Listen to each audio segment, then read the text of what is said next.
Lacey Kelly is a trauma therapist, author of a number of books, including The Process of Unbecoming, and founder of the Unbecoming Hub, a platform exploring what happens when being human is no longer treated as a problem to fix. Her work sits at the intersection of psychology, nervous system science, and the deeper existential questions of identity, burnout, and belonging, challenging self-improvement culture and the belief that something is fundamentally wrong with us. Through writing, teaching, and the Unbecoming Hub podcast, Lacey offers a gentler orientation to change, one that centres protection before pathology and invites people into an experience of inherent wholeness. Thank you so much for joining me. I've so enjoyed our conversation already before I hit record. Thank you so much.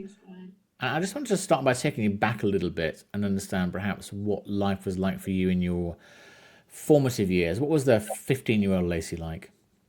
Angsty, like a lot of them. A 15-year-old Lacey was deeply curious about what it is we're doing here as humans. I mean, I've been thinking about that for a long time, even before I was 15, but at 15, it really was a question that occupied a lot of my thinking. I was reading a lot of different philosophers and even little dabble into quantum mechanics and just trying to understand, like, what is this all about? Um, I would say I was very ungrounded, a little desperate, and just head in the clouds, trying to understand. A lot of it came from my own unease in just being and trying to figure that out in myself, and figured if I could figure it out me, I could help others figure it out too. So even at 15, I was thinking about all of this. And do you remember when you first felt comfortable or at home in your own skin? The first time I felt comfortable, honestly, probably in the last few years, I would say. Um, my late 20s would probably be the first time. So a little later than the last few years. Time moves fast, doesn't it? Especially when you get your families involved, it does, I'm yes. like, that was longer than a few years ago. But yeah, probably my late 20s was the first time I finally felt myself settle a little bit. It was on the back end of an autoimmune disease that I had gotten spontaneously. And I was going into remission with that. And it was really kind of the peak of this whole place of unbecoming and what this means, and getting off of the hamster wheel of trying to figure things out. And you said unbecoming then, so and it's a word obviously. Unbecoming Hub, Unbecoming Podcast. When someone asks when I ask, what do you mean by unbecoming? How do you explain it in the context of your life and your work? I kind of noticed in myself and with others that we're always trying to become something, whether it's a version of ourselves or trying to acquire something in our lives that we think is going to be the thing that makes us happy and complete, or whatever it might be. There's always a striving forward, which can be helpful, but when channeled overly so or in the wrong direction, can become hurtful, I think, that I've experienced and I've seen in others. Um, it's an unnatural state of just constantly becoming, becoming, becoming, becoming.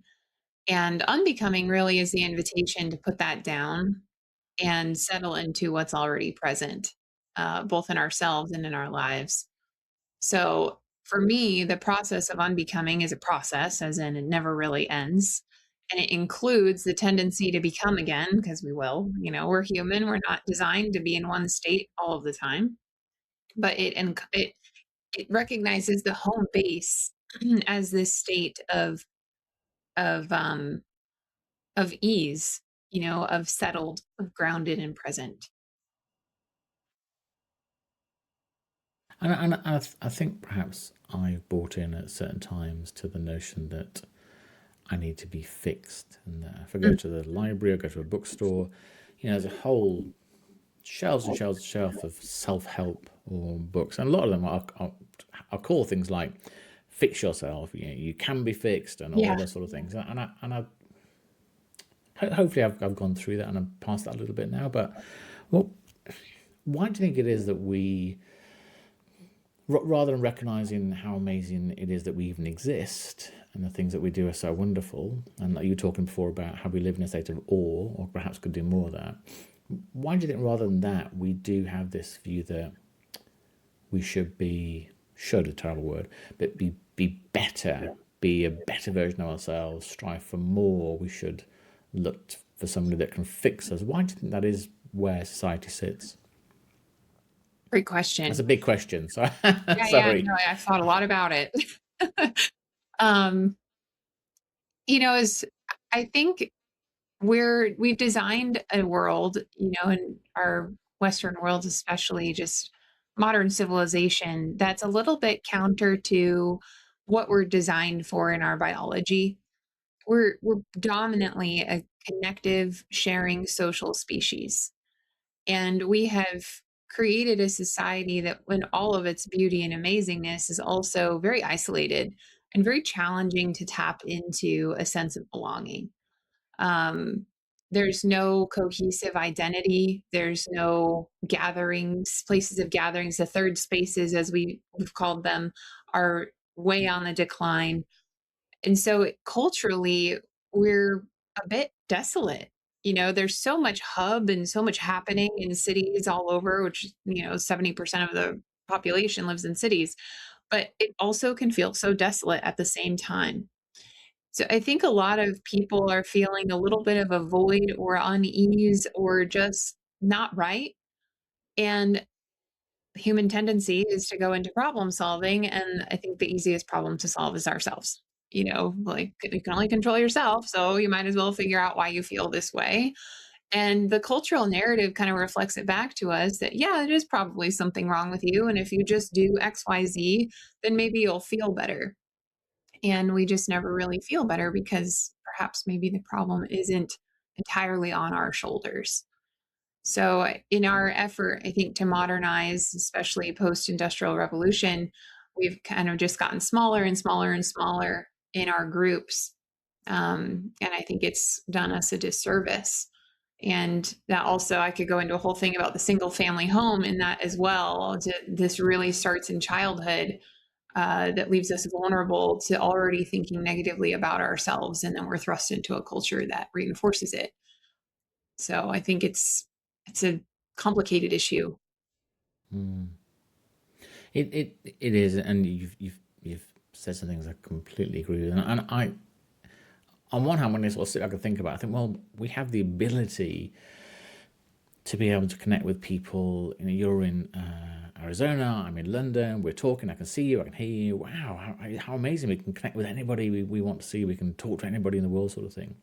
But it almost feels that in a time where we're able to connect via technology more powerful than ever before, we've almost become less connected, though. And I think about talking about my children before, so 16 and 19. And thankfully, they can hold conversations with people and they can talk to people, no matter what age or demographic they're from, which is wonderful, a wonderful skill to have, I think. But I do think we perhaps struggle more and more in real life situations than perhaps we do in the technological environment. And I wonder what your thoughts are around. This is not a is technology good or is technology bad discussion, because obviously that argument doesn't make any sense. But whether that has perhaps created almost a distancing between people. Absolutely. Yeah, I'm a big fan of technology. I think it's great. Social media still out for me. I haven't really ever had social media, so I'm not one to talk on it much.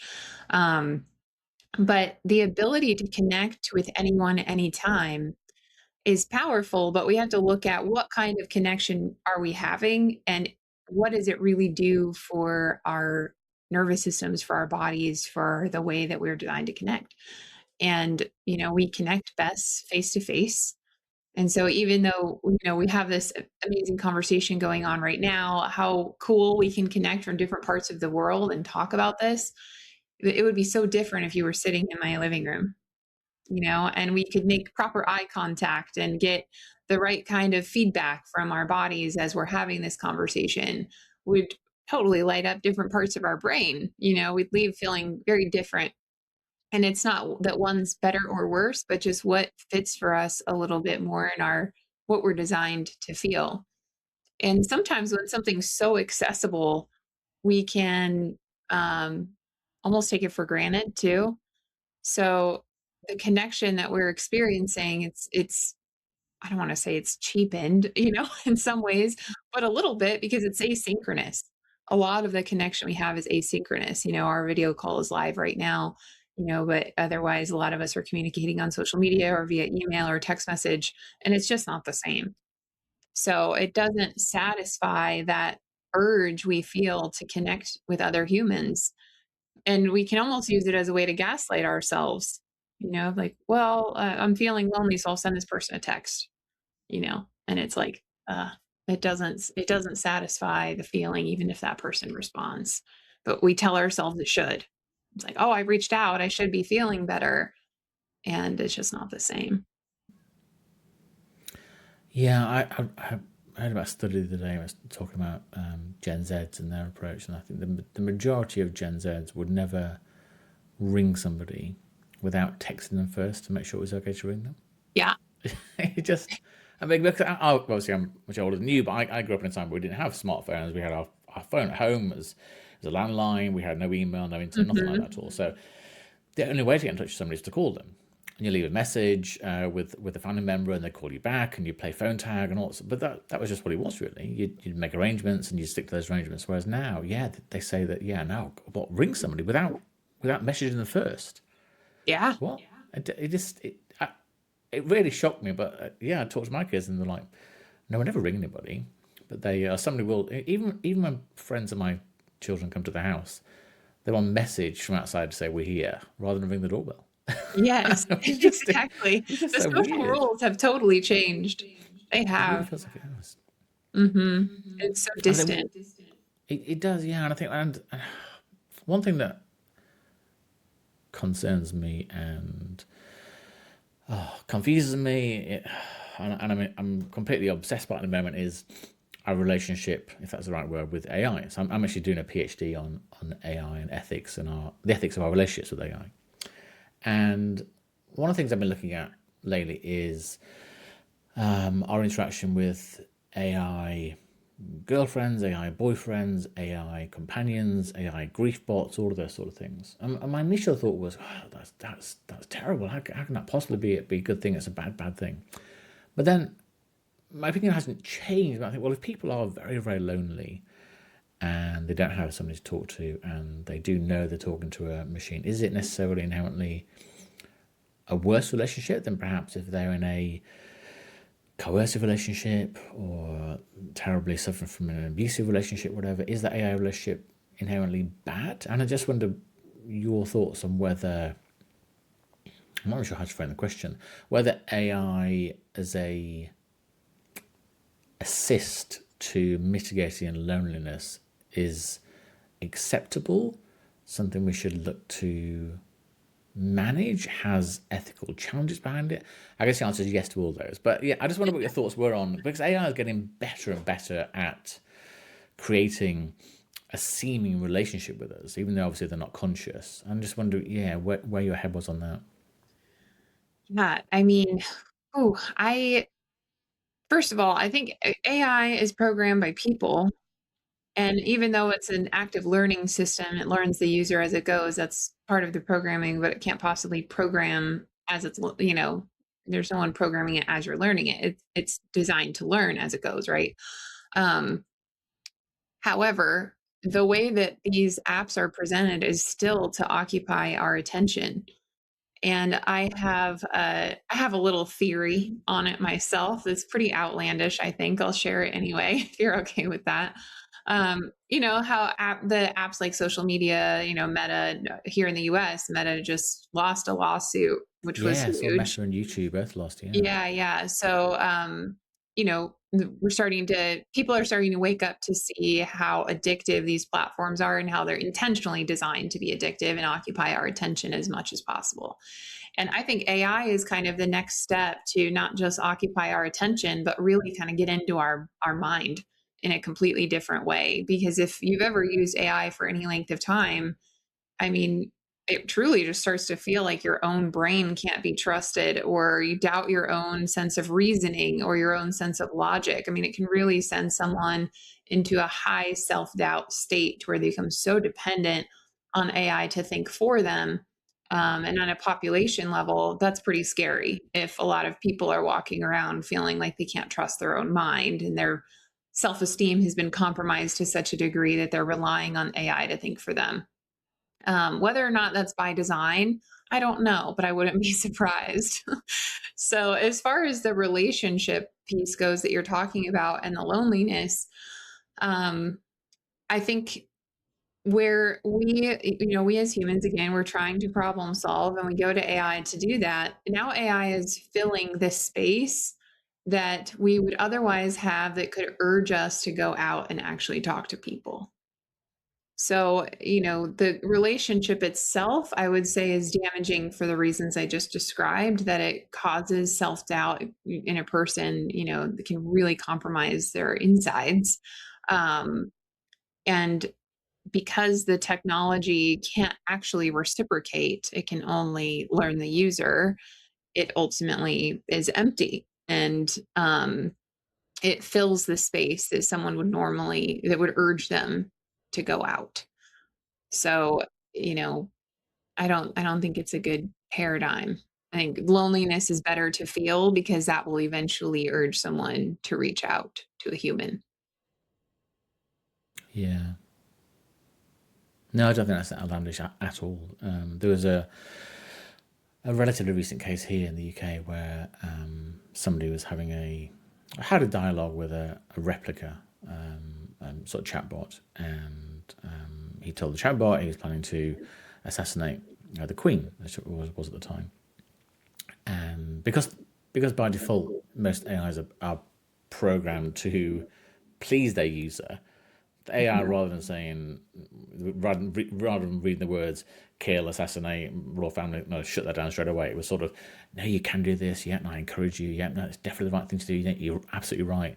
And he got like 9 years, and he didn't. Thankfully, he was stopped before it got too far, or whatever. But then they sort of said, well, is there a case against the AI company because the Canadian, and there was no legislation where they could be held liable. Their argument being it's the argument that all the platforms use, I guess, is we're just the platform. What people choose to do on the platform is down to them, rather than actually taking some responsibility. But then, interestingly, the CEO of Replica, that she stepped down sort of shortly afterwards, sort of saying it becomes something she wasn't necessarily very comfortable with, and I do think we'll perhaps see more of that. And I think some of it comes down to what you're saying, is that if we feel lonely, we should recognize that and do something about it. If we feel grief, we should recognize it and work through it and do something about it. I think one of the challenges now for a lot of young people is that they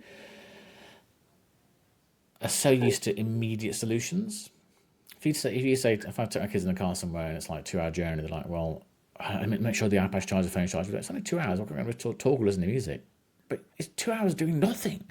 And he said, well, but it's not, there is it. And it is that thing, I think, where people increasingly expect immediate satisfaction or validation or recognition or whatever. And they don't recognize that actually sometimes you've got to, sometimes it's okay to be bored or to have an hour doing nothing. You don't have to fully occupy your time on your phone or your device or whatever else. I'm not banging devices, that they're incredibly powerful and let us do wonderful things, but it does feel that something in our psychology, as we've gone through the generations, requires more and more immediacy of taking away the feelings that we don't like. Does that make sense? Absolutely. Oh yeah. I mean, I think it starts in childhood. Our attention has been totally destroyed from the get go. And again, kind of going back to the single family home, and the effect that's had on us as humans. Not only does it create this pressure cooker of an emotional environment, but because there's less help and less support around for the family, the child has to be entertained more. And so, look at child's toys are extravagant and they mesmerize. They don't the child with toys now, they don't look at the toy and have to work at it to make it fun. They just are mesmerized by the toy. And right there, you're already getting that attention just broken from the start. And then as it progresses and they are in different social settings where, again, it's a lot of entertainment rather than engagement. And so now the generations growing up with phones around them, it's a tough situation as far as attention goes. So it's not necessarily like we just need something immediately, but our attention has been raised to crave that to such a degree that getting out of it is so challenging for young people. I actually saw something a while ago of Gen Zer who decided to do silent walking, is what she called it. I rebranded walking as silent walking because it didn't have any podcast or music or talking to a friend, just walking in silence, and was posting online about how big it was, transformative, how hard it was, and everyone's like, "Oh my god, what a good idea." Like, it hadn't even crossed her mind to go for And a that's walk just without walking. something in her ears. I mean, that's how trained our attention is from day one, to just be constantly stimulated. Yeah, there was a recent sort of government white paper came out over here. It was recommending that children under the age of 1 don't get any screen time on a phone. I was thinking, what? It just stunned me that anybody would even imagine giving their. But I will often see somebody walking down the street, a man or woman, sort of pushing the child in a pushchair, and the child will have a device, and the parent or carer is on the device themselves walking along. And I'm so glad that I didn't have that. Because I'm not saying any holier than thou at all, but I'm so glad we just didn't have that thought or experience when my kids were the age that your son is now. So I mean, I wrote a post on LinkedIn a little while ago saying that I remember my kids when we used to go out and they put us into this. Oh, we didn't do anything, but we'd go out and they would get a stick, and that stick would be a fishing rod, it'd be a wand, it'd be a broomstick, it'd be a radio, it'd be a sword, it would be a transportation Mhm. device. That stick literally would be Yeah, anything. And I yeah. think that's what I fear now with like you say, with feeding entertainment rather than engaging imagination.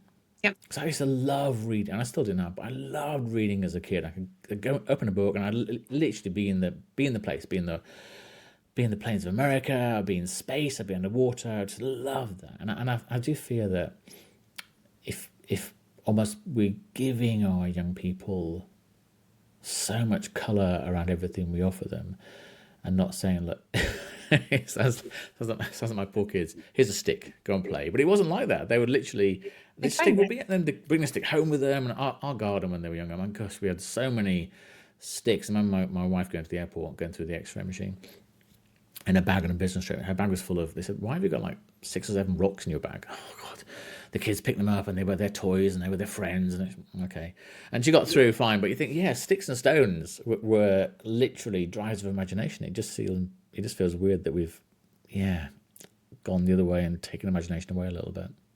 Absolutely. Yeah, and I think the effects of that are profound in ways that we can't even see. Because for me, I didn't have a cell phone till I was in high school, so I had some of my childhood preserved, a lot of my childhood preserved, away from any kind of that entertainment or mesmerizing. It was very engaging childhood because I didn't have a lot. So it was just engaging. I and we had a very strong neighborhood friend situation that went on. So I was constantly outside, constantly talking to other kids and playing and engaging. And now, my son is 8 months old, and I'll have friends come over and we'll be with my son and we'll be outside and say, "Where's his toys? Where are all his toys?" I'm like, "What do you mean? There's dirt, there's rocks, there's sticks, there's leaves, there's the whole like he's never seen any of this before. This is the toy." And I'm hoping that it'll kind of help preserve some of that engagement, the ability to dream, the ability to imagine and sustain discomfort. It's something that this way that we've kind of gone with, even from the single family home, this constant entertainment, the inability to just sit with life, and engage with it differently. It's just, I can't imagine having from day one been entertained. Yeah. No, because if you'd really trying super hard to entertain at 3, 6, 8, 12 months, whatever, then what on earth you can do when the child's 5? How much? What are you going to build on? That's what I struggle with. Then the other thing I struggle with, a lot of things I struggle with, is when you see people that perhaps are at I don't know, they might be at a Taylor Swift concert, or they're in St. Peter's Square seeing the new Pope or whatever, and rather than listen to the amazing music or being part of the overall experience, you watch a photograph or see film of that, and the majority of the crowd are experiencing it through their cell phones.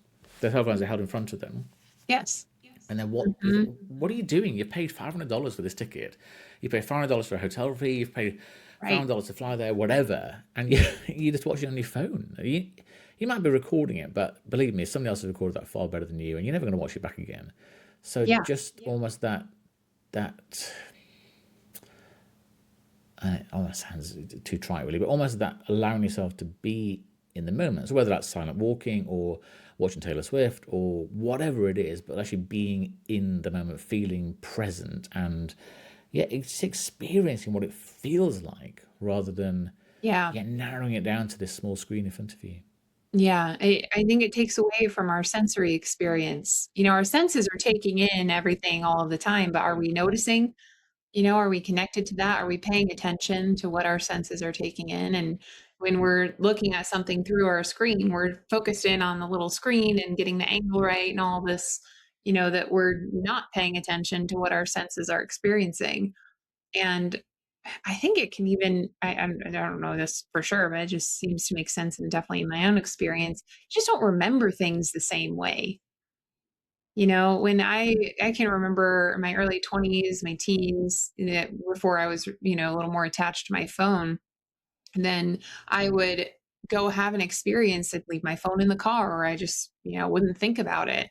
And my memories are so much more vivid from that time in my life than the last, several years where my phone's a little more around. Even just having it around, is just why? Just leave it in a different room or whatever. And it's amazing how you have to like remind yourself to do that now. At least I do. I have to like pull myself away and say, you don't need to carry it from this room to that room. Just don't need it in your back pocket. Like it's so automatic, you know? And I think it does more than we realize to our consciousness, the ability to just let your attention rest so your consciousness can just take in what's around, you know?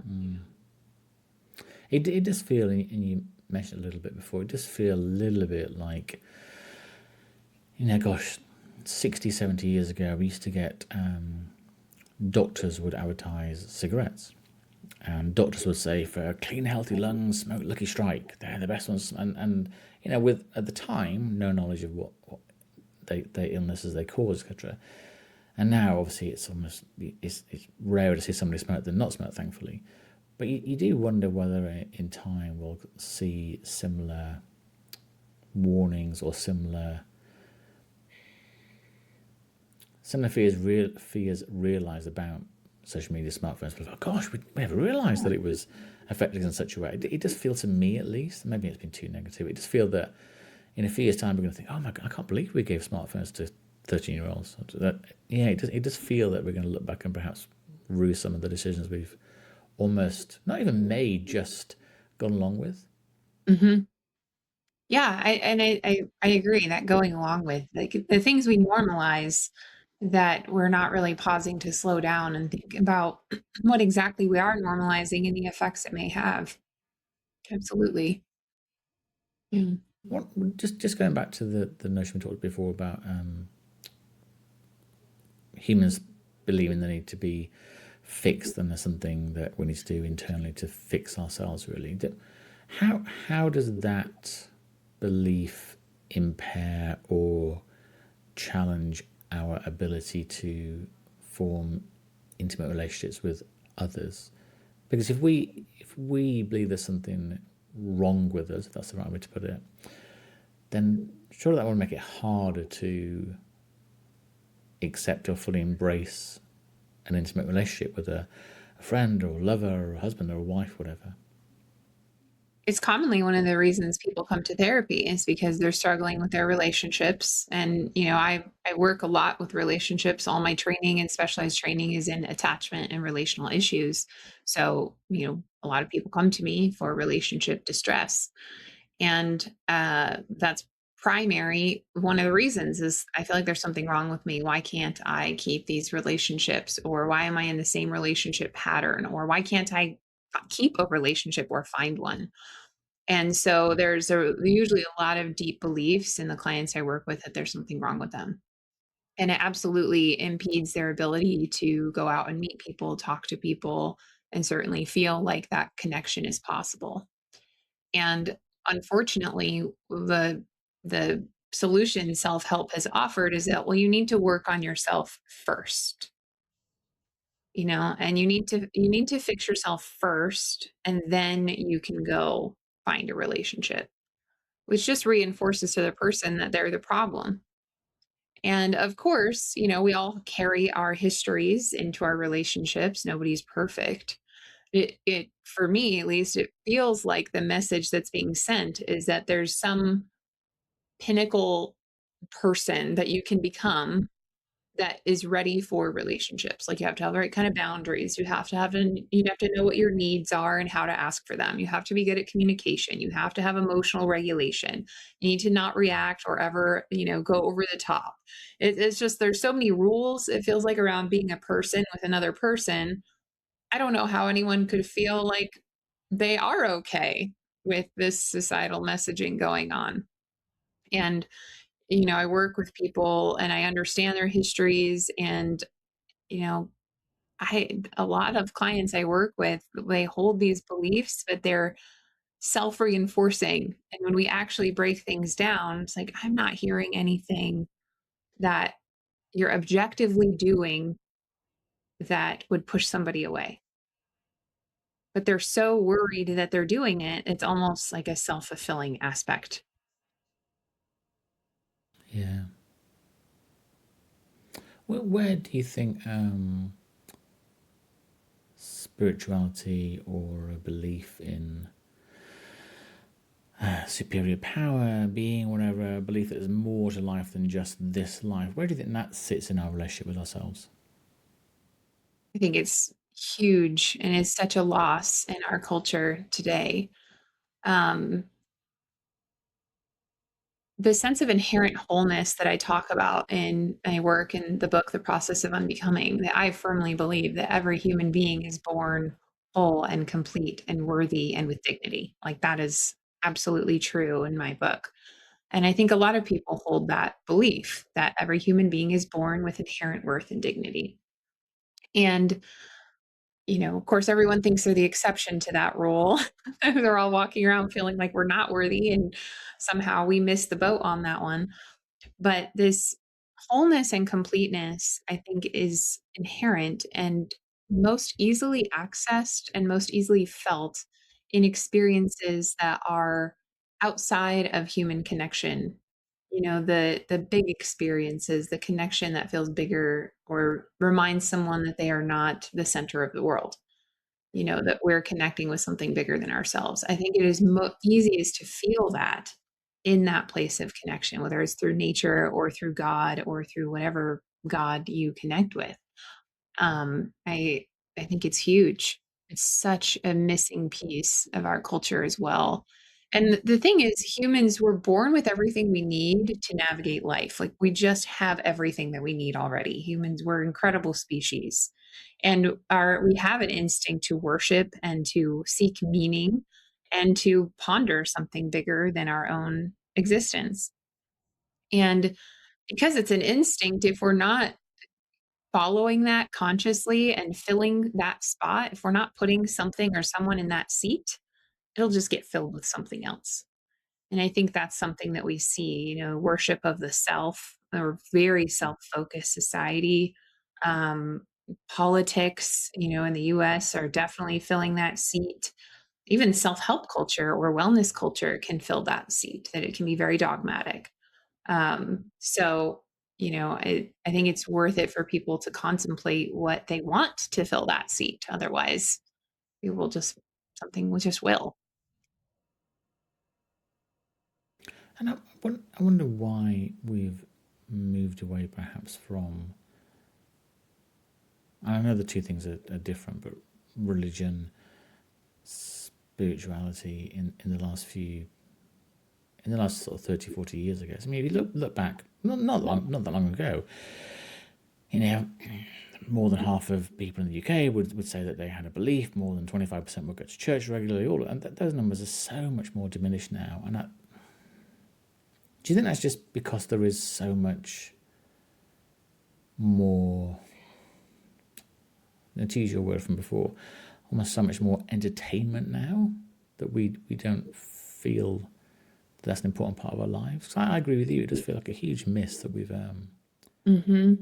we've negated to explore that part of what has made us who we are. Yeah. I think there was a big shift, at least over in the US in the 60s, the counterculture movement, where we shifted from a religious society to a little more free spirited in that way. Um, and religion and spirituality, yes, they're different, obviously, in a lot of different ways. But when we throw out I like to think of religion like it's an institution, it's a container, and the contents in the container are the beliefs that the ancient scripture holds. And we kind of threw out the contents with the container and just like it's all bad. I actually wrote a book on this called God is a Dirty Word, and it's about the secular movement and how there can be repulsion even around the idea of God. Definitely in circles I run in. I grew up in the New Age culture. I have always been around spiritual groups, and even sometimes with therapists too. There's like a hypervigilance around using any language that could even insinuate that you have anything to do with the institution of religion. And understandably, it's caused a lot of harm, but it's so intense. The defensiveness can be so intense that there's almost an unwillingness to look at the contents, that maybe there was some wisdom there that we're missing. And to even just be able to look and say humans have organized around shared meaning bigger than being human forever. It's what brought societies together. It's what communities formed around. And I think it's just such a huge loss, that we're seeing that there's no organization. And I don't mean that in the institution way, like a structural organization, but there's no communing around anything bigger than being human. And so we're kind of putting the self, at least over here, in that seat, that we are our own gods. And that's not a good place, I think, for humans to be. It's not good for the soul. No, It's and empty. it's so if you sort of think about it, almost in the cold light of day, you think, well, so if you don't have that part of your life as part of your life, then basically you're saying you arrive here and you die, and that's it. And there's nothing that's bigger than that. There's no overriding energy. There's no way of connecting. And I think a lot of it, I struggle with when people talk about going out to be in nature or to be, and I think, well, but we are nature. I think Yeah. that's one of the things that I think people say, oh, isn't it wonderful to go in? What did you do today? Oh, I went out in nature. So, well, no, you're part of it. The planet doesn't need people. Without people, the planet would be much healthier than it is today. Right. But I do think, yeah, if we, and I sort of think, sometimes when I talk to people like you, it gives me great hope. When I talk to other people, it does feel that there is a slight movement back towards or forward towards accepting how important the whole of nature is and how everything does have a connection and have a shared energy and have a shared language. And I do hope that we recognize how powerful being part of nature as opposed to us and nature becomes. Yes. Yeah. I absolutely agree with that. I used to go backpacking a lot, and the last time I went, and I hadn't gone in a long time. And I was sitting out by my tent overnight because I can never sleep out there. And I was sitting out just listening to all the sounds and just feeling so humbled again, because I felt so out of my element and just thought, wow, how silly that I'm out here in nature, a part of nature, feeling out of my element. That we can just get so disconnected from what we're actually connected to. And when I sit out there and I look at all the wisdom around me out in nature, and I remember I'm part of that, and that wisdom is also in me, and everything that we need to navigate being human is here already, doesn't need to be sold to us. It's already within us.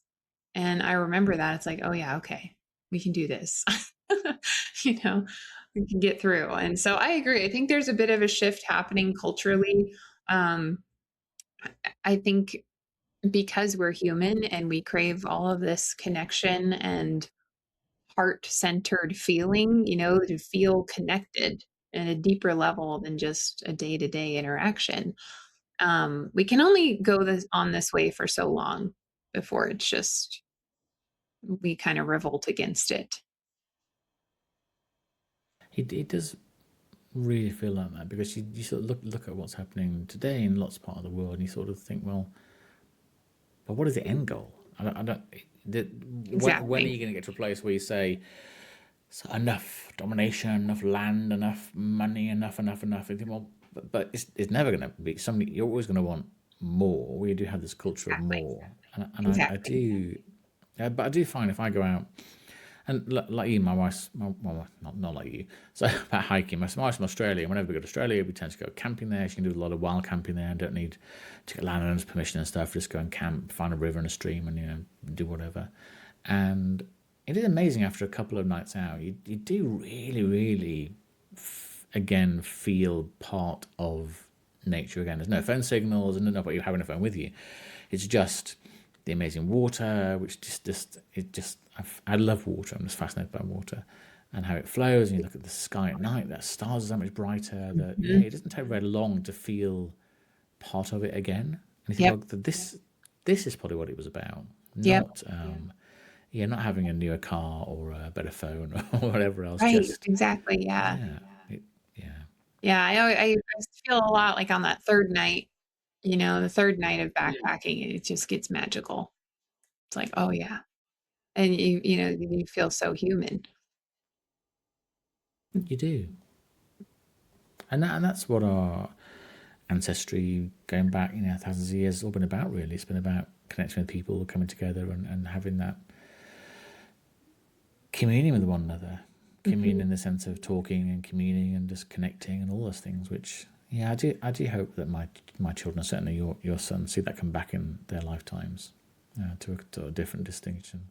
So what are your before we get too philosophical? So what are your hopes and what do you see as a future of Unbecoming Hub? Where do you see its voice being amplified the most? Mm, good question. I don't really know. I am kind of taking it as it comes because this has continued to morph as I've continued to work and interact with people. So the first version of my book, The Process of Unbecoming, is very different than the one that's out now. As I've worked with it in session with people, it's just kind of grown and changed. So originally, I thought I'd be very client facing, and I still desire to be that. It's a little tricky offering a different way to think about things that could help someone while also critiquing self help culture. That's not lost on me. So I'm trying to be really mindful and just aware of how I'm presenting things, the marketing that I do. Um, and just staying out of the traps of all the advice they tell you to do to market. So even just marketing it feels weird, I'll be honest. I've always had a little bit of an inner conflict around that of, hey, I think this could actually be helpful and probably speak to a lot of what people are feeling. And also, how do you reach people without selling them something. It's tricky for me. So that side of the Unbecoming Hub, I'll continue to produce content, through my podcasts and books and things like that. People find it useful. That's great. Might kind of be all it is, unless people want to work with me one on one. As far as I think I'm going in the direction of wanting to help train therapists to work with people, because I think a lot of people are coming to therapy for these more existential feelings that they may not even realize are existential at the time. So they're in the paradigm of like, there's something wrong with me. I need fixing. I should go to therapy. And if a therapist doesn't know how to read an existential, I don't know what I'm doing, and this is just what someone told me to do, versus I have a serious mental health issue, they can unknowingly pathologize an experience that is not pathological at all, but makes perfect sense for the person and the society that we're living in. And so I'd like to help therapists kind of suss that out a little bit more and give them tools of how to work with existential dilemmas, because I think as more people have sought therapy for feelings that feel like anxiety and depression, but are truly like existential issues, we've started to pathologize a lot of normal human experiences. And I think that that is a slippery slope for our field, because our field is based on behavior. It's a behavioral model. So it treats symptoms. And when you take a existential issue and try to cram it into a box of generalized anxiety disorder and then give someone cognitive behavioral therapy, it's not necessarily going to work long term. And it's also going to further pathologize something that otherwise is totally normal. So, kind of going in the direction of training clinicians right now.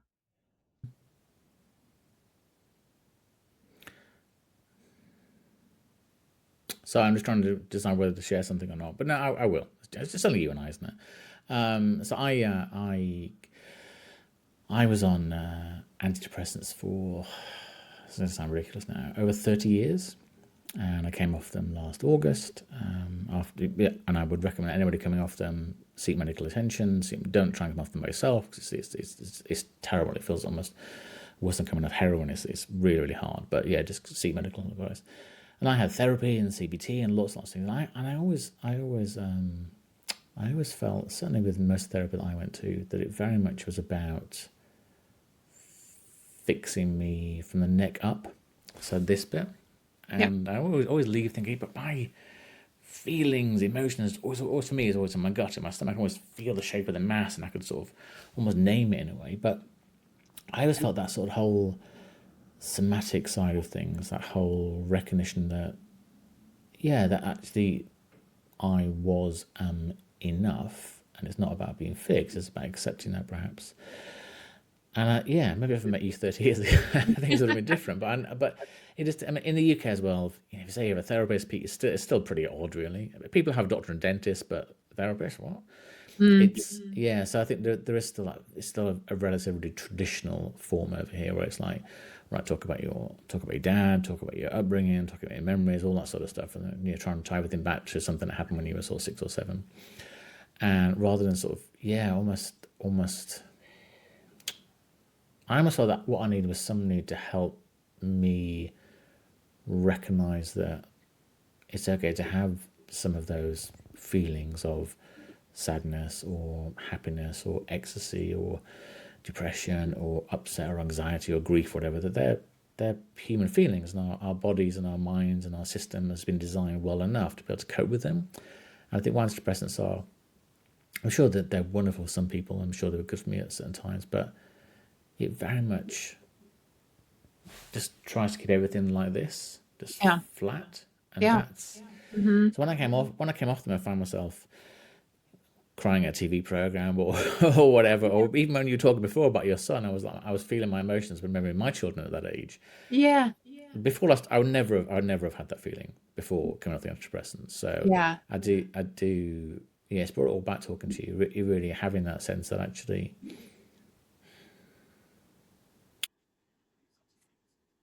Absolutely. Yeah, and, I've had similar experience, I've been on and off antidepressants at different times in my life, and every time I come off, I'm like, "Oh, yeah, this is what it feels like to be alive." There's a flatness that happens, but certainly in therapy, it's challenging because the number one predictor of whether or not therapy is gonna work for someone is how comfortable they feel with their therapist. The best intervention is the client-therapist relationship.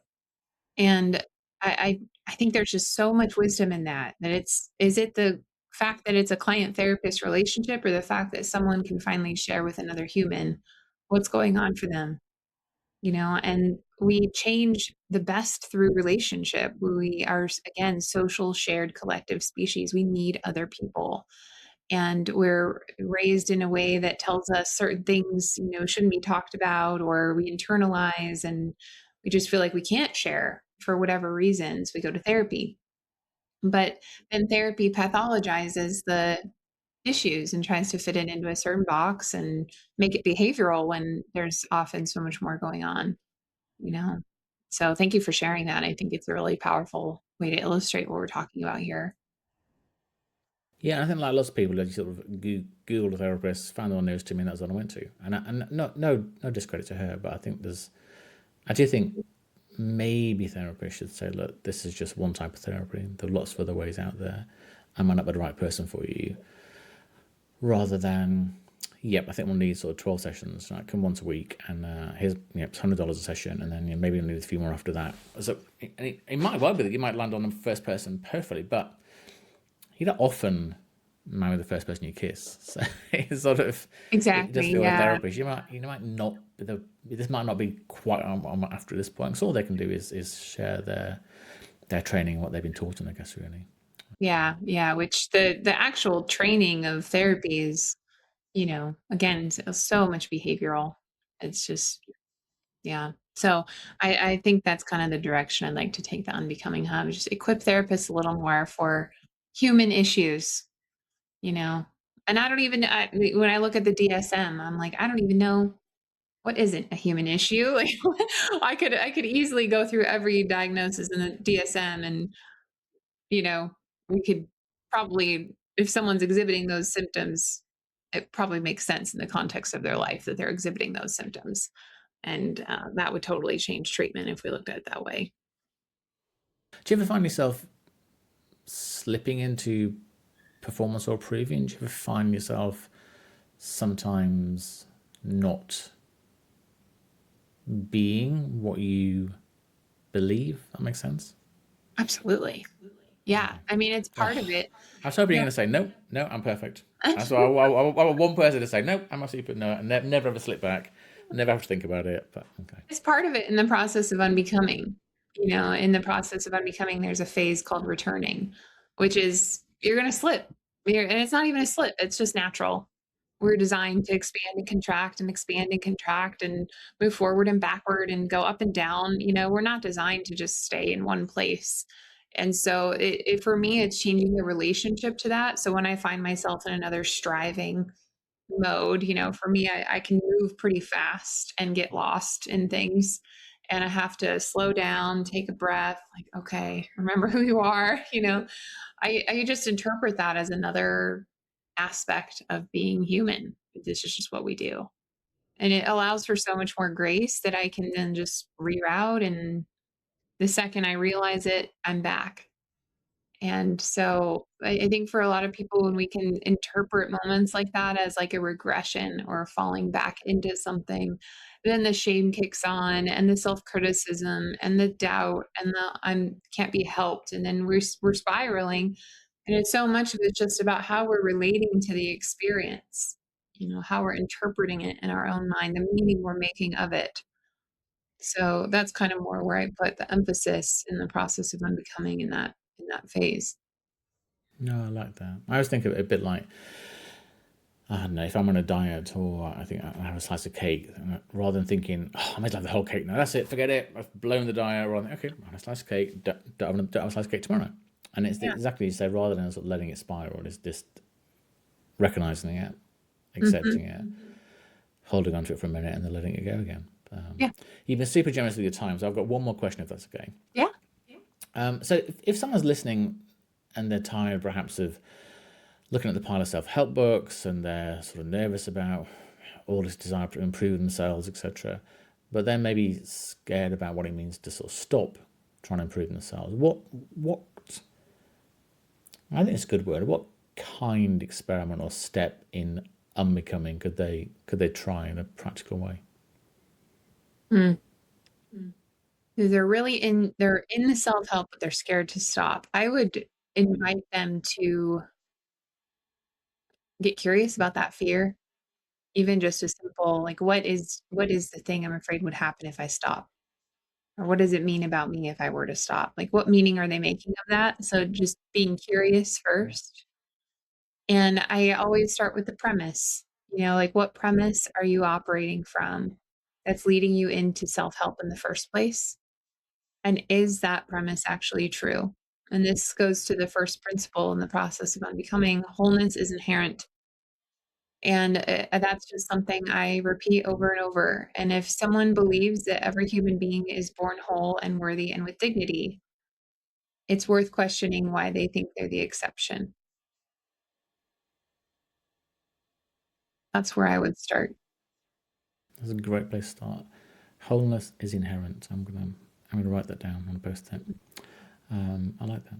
Thank you so much for your time, for sharing. Thank you. Yeah, a bit about your life and who you are. I wasn't sure what to expect, but I am very excited to listen back. So you said a lot of really interesting things. So no, I appreciate Thank you. you. Thanks for your time. I appreciate it.